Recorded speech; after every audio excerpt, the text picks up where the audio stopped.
Hello, everyone, and welcome back to This Is Us, Portland, our community conversation. We are very excited today to welcome to our table. First off, I'm Mary Pont, Director of Youth and Senior Services, and I have also with me today Allison Behnke, our Youth Service Outreach Coordinator, and we have two great folks from our Valley View School, and I'm going to let them give their own titles of what they do at that school, because I think that's going to be the most important thing. We have Kelley and Corinne Scrivano. So welcome to our podcast table. And Ellen, why don't you tell us a little bit about what you do at Valley View School, besides almost everything? Well, thank you, Mary. How's that? It's very nice to be here. I am one of two pre-K teachers at Valley View. So the pre-K program services children ages 3 to 5 who are coming to us for preschool. And our program is an integrated preschool program. So we have some students who are peer models, and we have some students who have identified special education needs. And the students are all together in a classroom learning together. And it's a great place. We have a lot of fun. And we have half-day programs, so we have morning programs and afternoon programs. And I know before all of our worlds changed a little bit, about how many students did you have in your program? So there's 2 teachers, and each of us have approximately 10 to 12 students in each session. Our numbers do change throughout the year because we do have children that come into us as 3-year-olds when they turn 3. If a child has been receiving some birth to 3 services and they turn 3, then they are eligible to come to the public school. And our peer models typically start at the beginning of the school year in September. So the peer models can enter into the regular program once they turn. Is that what you just said? Yes. Once, the peer models start at the beginning of the school year. They're usually selected in the spring. We have a lottery process. And if parents are interested in having their child become involved in our program, they can contact the school and get information about how to get your child on that list for the lottery.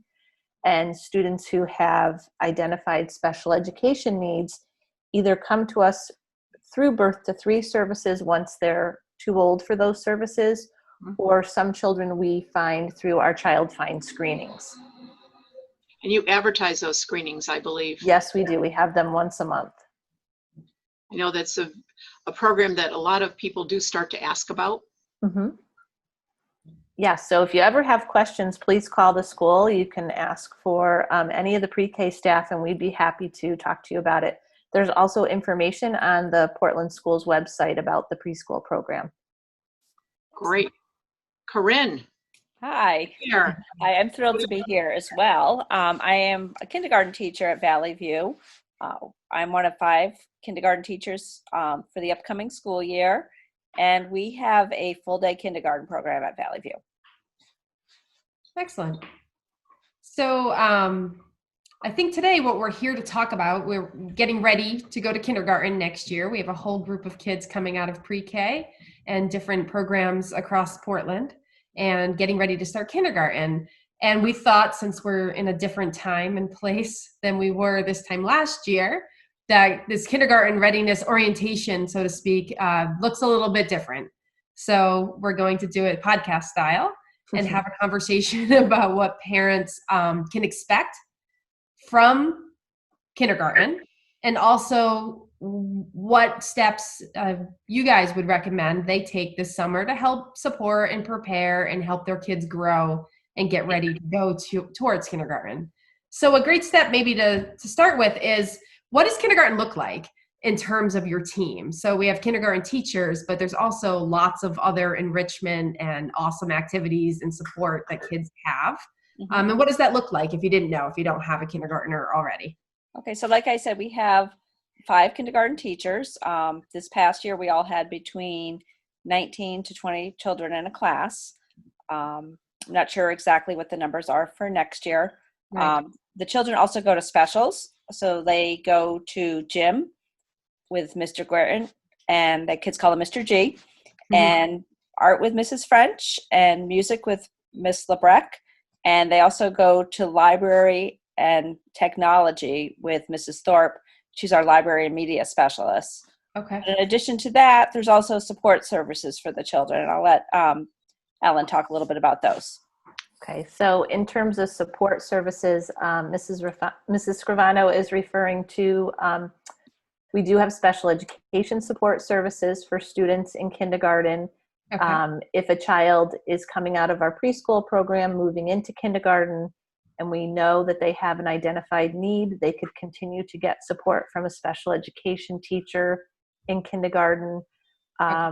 There's also ways to identify students who are new to kindergarten if they're having some difficulties, and after some different interventions are tried in the classroom, there is a process that teachers follow for helping to identify if students need more help, and that process can be activated and explored with a child and with families.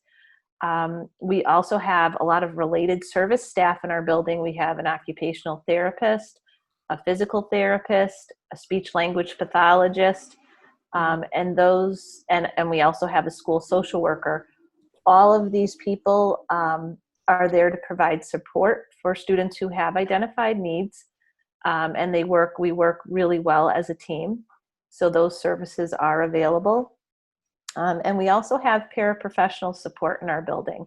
We're very lucky that we have a good amount of paraprofessional support. We have young children in our building who sometimes need a lot of assistance with, just simple tasks. So, Right.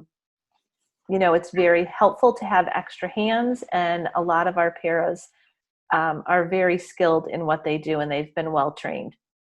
That's excellent. Yeah, and then even in addition to that, we have a reading specialist who provides reading support, and then a math tutor that helps with some math support throughout the year.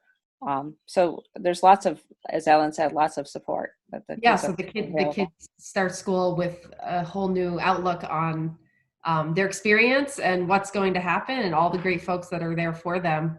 I guess one of the things we need to talk about is a day in the life of a kindergartner. And it might be, this could be a tricky question because of the situation that we are in right now with how schooling is, and not really knowing what school will look like. So that's one of the things that we had discussed before coming on the podcast was, we just don't know. We don't know what school will be like. The best that we can do is, we know we have a whole group of kids that are going to kindergarten in one capacity or another. And what are the things, that their parents and caregivers need to know or should know.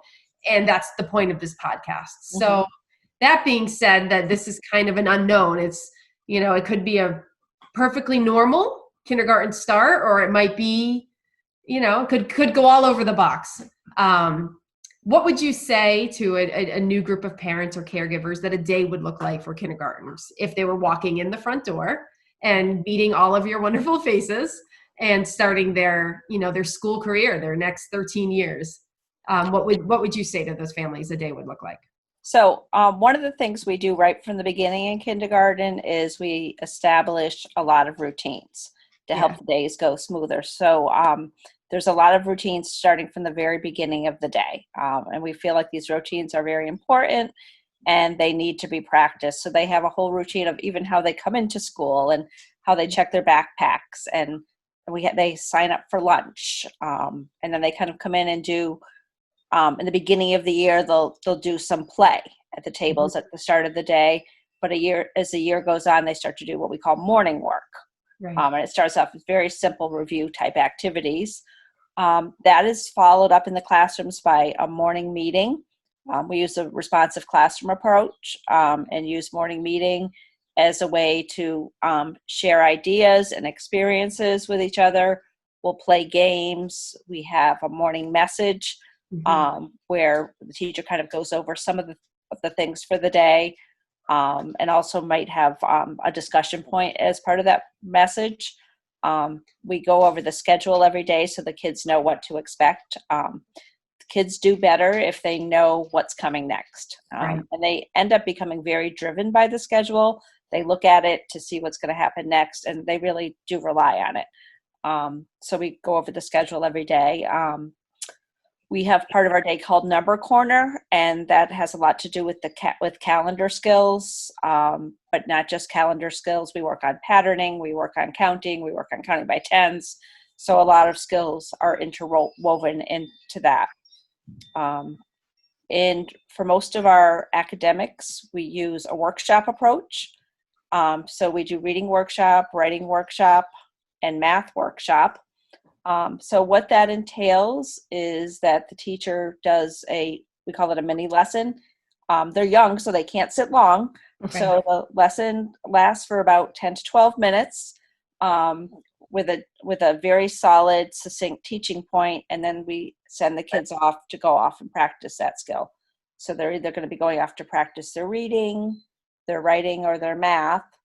And then throughout that time, the teacher is either working in small groups or conferencing one-on-one with the kids on what they're doing.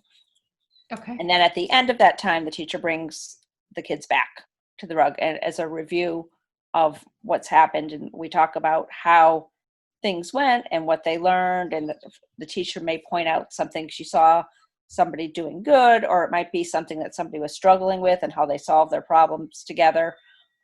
So there's a lot of back and forth between teachers and students. Mm-hmm. We have science, not every day, but a couple times a week, or social studies. We rotate science and social studies. It's a very busy day. We have snack in the room and lunch and recess and read alouds. It's a very, very full day. Right. And then they're going to their specials too. But we know it's structured and they have a lot that they learn in kindergarten, but we also know that they're coming into school at 4 and 5 and they need that time to play and explore and discover. So we do what we can to make learning fun and active so that they're actively involved. Right. I think one thing that I've seen over the course of time is certainly the change in what kindergarten looks like now as to what it looked like quite a few years back. Mm-hmm. And one who sat through so many of your kindergarten orientations, I've seen that change. And I'm hoping that the parents do realize and understand how important kindergarten is and how much it has changed, and have that. You're talking about structure, and I know that that's so important with the kids, because maybe the structure doesn't happen at home as tight as it does at school, but that structure is so important because they get it and they understand it. Mm-hmm. And they can follow directions and follow that, because if everyone's doing it, they can do it too, but that structure is so, so important. Yeah, and a great thing parents can do is just establish routines at home. So when when a child gets up in the morning, there are maybe a couple things they need to do before they come downstairs, or maybe it's just a routine for when they come in the door, or a routine for going to bed at night. But establishing those routines for simple things at home could really help. And certainly start things like that maybe a couple of weeks before. If not, they've already started a couple weeks before they start school, so that they're going to be in that mindset that this is a routine. This is what I need to do. Instead of waiting till maybe the day before, the night before, to say, okay, this is your bedtime and it's time to go to bed. Right. That's just a minimal thing, but there's so many other things that they can just help that child get accustomed to that structure that's going to hit them when they start that day, that very long day, that very long day. And another thing we really spend a lot of time teaching, especially at the beginning of the year, is independence. Mm-hmm. So trying to get the kids to be independent, that, we if they need something for themselves, we're not going to go get it for them within reason. We expect them to know how to do it and get it for themselves. Mm-hmm. And things you can do at home is, if you're at the dinner table and you forget a fork, mom and dad don't need to go up and get their child a fork. The child can get it for themselves. Mm-hmm. Learning how to open snacks and things like that are all things to just develop that independence. And I just wanted to interject too, that I know that beginning of the school year feeling for a lot of children is either excitement or nervousness. I know some kids feel anxiety about coming to school, but I just want to reassure parents that, the staff at Valley View works really well together. It's a very positive staff, very upbeat and very welcoming. and that our goal is to promote independence with children and have them be more, self-starters. But of course, in the beginning, when children come to school, everything's new and they're learning so many new things. And as Mrs. Scrivano said, the routines are so important. So in the beginning, there's a lot of staff around to help model what they need to do. There's lots of visual pictures, supports where children learn what those steps are. And then gradually the teachers start to kind of fade away those supports with the hope that children are picking those skills up on their own, that they're not on their own, but they're able to do it more independently. Right. You guys touched quite a bit on this transition from summer, or even, this past school year, the end of the school year, into summer and then into the kindergarten year, and what caregivers can do and pay attention to, or, ways to make it a little bit easier for our kiddos as they start their kindergarten year. Can you elaborate a little bit on that? Just to give a few more helpful tips. We talked a lot about routine and establishing that, if it's not already in place, the simple ones, but are there any other things that really stand out as topics that people might want to think about? I know we've talked before about what it is that we want children to be able to do on their own. And when they come to school, they have to learn that, a parent isn't right there to take care of every little thing. So some of those independent skills are keeping track of your own belongings.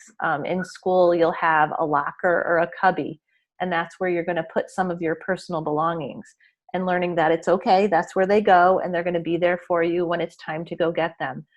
We encourage children to bring a backpack to school.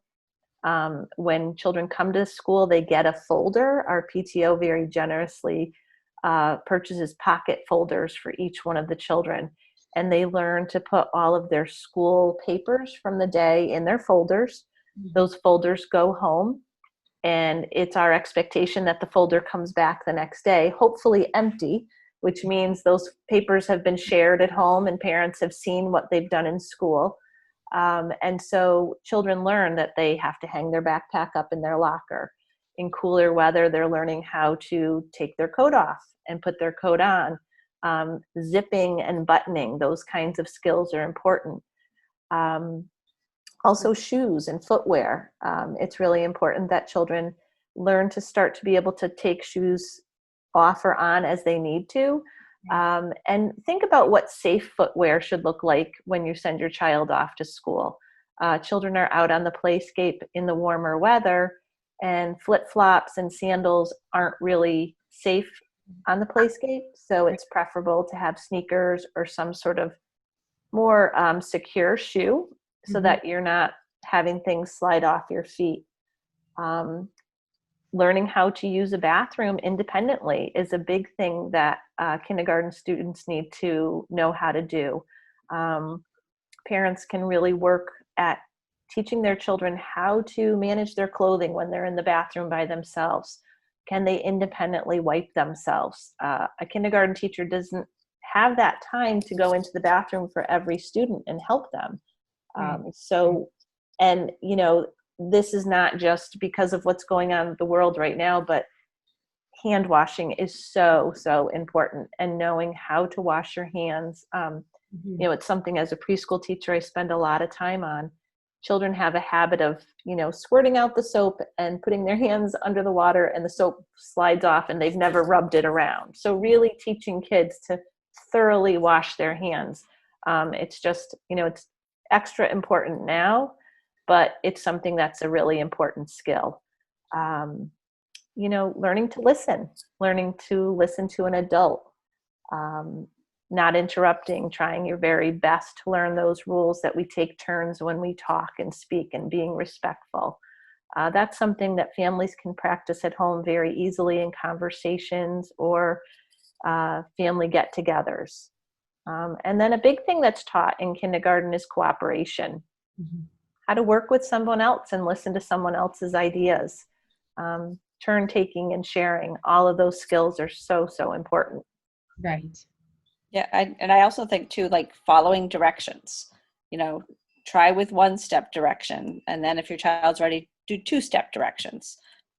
because there's a lot of direction following in kindergarten, and they need to be able, as Ellen said, to listen to those directions and then go ahead and follow them. And as Ellen said, there's a lot in place in the beginning of the year to help them with that, but we do start to fade off with some of those. Also, being able to read their name is very helpful. They don't have to be able to do that when they come to kindergarten, but it is helpful because they are going to find their name everywhere. And if they don't know how, they are going to learn quick, which is, that's the good news. But it's helpful if they come being able to read their name, and even if they know the letters within their name, so is helpful. I think one of the things that really stuck out for me as you guys were talking about this in terms of what we're living right now and over the summer is next year could quite possibly be very important for knowing how to take direction, how to listen to your teachers, because, you know, the rules and regulations might be opt-in enhanced for safety reasons, for keeping our kids secure and safe. So even over the summer, and this is a message kind of for all ages of parents, you know, of kids of all ages, is that might be even more critical. Not that it's not every other year, because our kids should be able to do those skills, but next year could be a new kind of year. Right. And it would be, it would really help our kids if they could stop and listen to all the new and, updated plans that might be in place.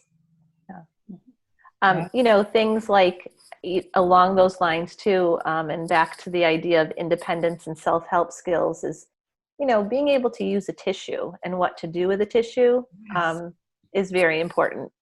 Some children just, don't think to go and get a tissue, and where do you put a tissue when you're done with it? Those are just really good hygiene skills that I think bear some practice. It would be very helpful. Yes. And then I just wanted to put a plug into, because that was focusing on the independent skills, but as teachers, we're also looking at the academics, and just spend a lot of time with books at home. Yeah. Reading to your child is so critical. And then also teaching your child to have some quiet time to look at books by themselves.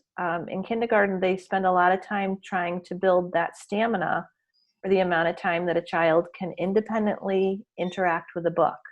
And what's the appropriate way to hold the book and turn the pages. And you don't always need a grown-up reading the story to you. You can do a picture walk, and you can think about what the words can say. So building those foundations of reading.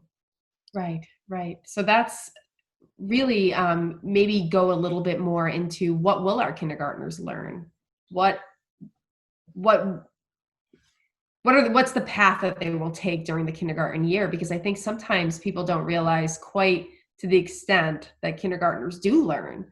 Our kids are learning so much more than we were when we were kindergartners. So what are some of the things that you could share with caregivers and parents about what your kids are learning? So that to me is what's so exciting. I think kindergarten is the most amazing year because the growth is tremendous. And so you have the physical growth, of course, but the emotional growth and the way they grow as just human beings. But the academic growth is incredible. So kindergartners learn to read now. It's a big change from when I was in kindergarten, where we were painting and napping. They are learning to read. It's a very full day, and it's at times challenging, but they're learning to read. They're learning to write. And when I say write, they're not just writing letters. They are writing 3-page stories or 3 pages about a topic.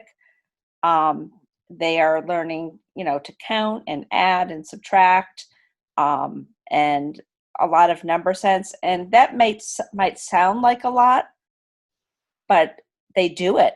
They do it. They have 50 sight words that they learn, 52 sight words. And most kids come out of kindergarten knowing 80% or higher of those sight words. I mean, it's really incredible. They're sponges.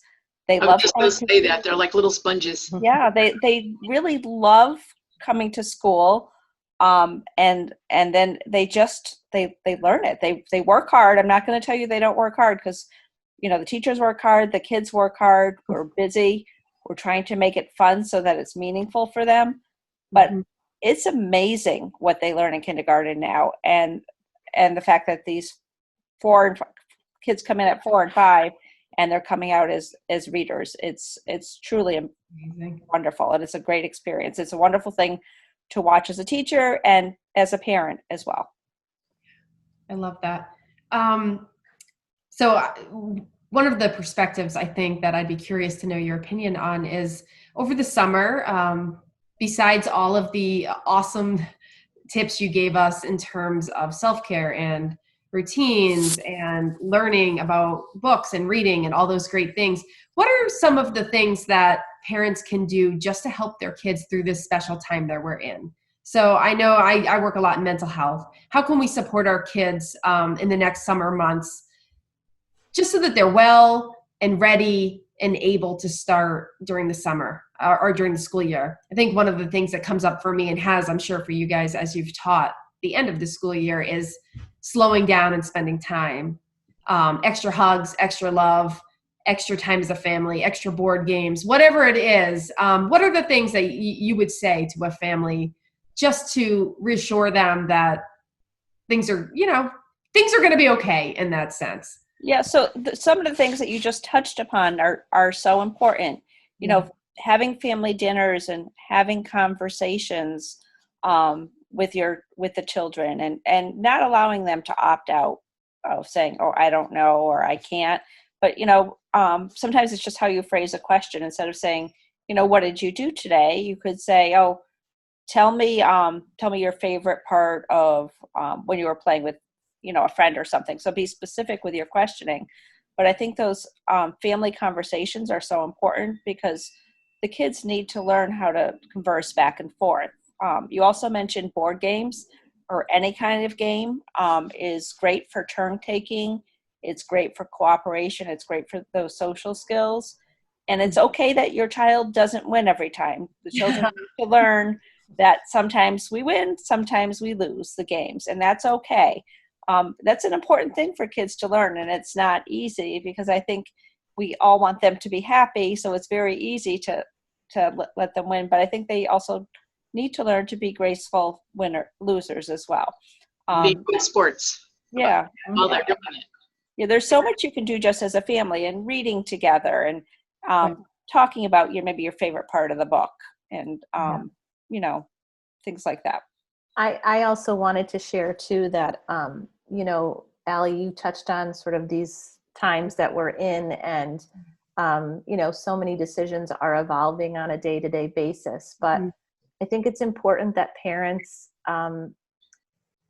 try to be excited about the fact that your child is going to be making this transition to school. It should be an exciting time, and be reassured that the staff at school wants the best for each child that enters our door, and that we are going to be in communication with parents. We are doing everything we can to make it a great learning environment. And so if a parent is feeling anxious, that I would encourage them to talk about it with a friend, or, call the school and ask to talk to the principal or the social worker. After school starts, you can certainly, as a parent, reach out to your child's teacher, but try to work through those anxious feelings adult to adult, because we don't want kids to feel those anxious feelings. We want them to be excited and be happy about being at school. And so we want to do everything we can to build that confidence, and children really look to their parents first to kind of get the lay of the land. So just be reassured that we want to have, we want your child to have a great experience at our school. Right. Which will be your school too, once they enter the door. Yeah. And one of the messages I'm sure you've been saying to all your parents is, take a deep breath and take each day for yourself and go easy on yourself. Right. No one expects perfection or a list of this is what we need you to do. These are just helpful tips, helpful hints, and really enjoy your kids this summer. Spend time, have fun, be outside, be silly, take that time to connect and get ready to go. Yes. Okay. Is there information on the Board of Education website for those parents that are going to be entering that kindergarten world, that they can go on and get information, that they're going to know what they have to do for their child to get registered? So registration has already begun for kindergarten. So if you have not registered your child for kindergarten, parents should call or email Sue Rowe at the school. And all of the information should be on the school website so that they can get their child registered, because that's really important. You need to be registered before you start kindergarten. Sooner than later. Yes, the sooner the better. Yes. Some people wait. Accurate numbers are important. I think we covered everything that we were hoping to cover as a kindergarten orientation. Is there anything else that you want? And the both of you survived. Fill in with? Yeah, this was easy. Yeah. Well, it was awesome talking to you. Yes. I mean, you come back to us. Yeah, we'll do it again. It was this was, Yes. it was not what I built it out to be, Alli, so you. I just got a little scared. I thought we were going to be on camera, and I was like, uh-oh. No one wants to be on camera these days. Oh my goodness. No. Usually we just sit with big earphones on with a big microphone in front of us. So yeah, today was a little different, but it was so good to have a chance to see both of you and to have you join us and, help those parents go through this, we'll call it scary time of, oh my goodness, my child's going to kindergarten. And it could be their first time going to kindergarten with a child, because they might have some little people. And I know that Ellen might be seeing some of them. And I know that list of people that want to be in the pre-K program is ever expanding. And so many people do want that for their child as well. So again, thank you so much for joining. Oh, you're welcome. Today. Thank you. Thank I you. just have a question. So we are sending information out to parents. We use Seesaw as our communication method. Where do I tell them to get the podcast? How do they access it? On the town website? Yeah. The town website. And then as soon as it's up, I'll actually send you the link. Okay. So that if you can put it in whatever newsletter you have, that'd be great. Directly link right to the link. Okay. That sounds wonderful. Yeah, right now it's up on YouTube, but Kevin was actually saying that the town, they must have purchased access to Apple Music, Stitcher. So I don't know if you listen to podcasts, but there's a bunch of different apps that people can download. Okay. And so now this podcast will be able to be listened through those things, which is really, it's really neat. Wow. So that was an additional thing from what we've always had, but YouTube is everybody has access to that, and it's up there. Thank you both again for coming and sharing this important information on getting your child ready for kindergarten. And we'll be looking forward to having you both back.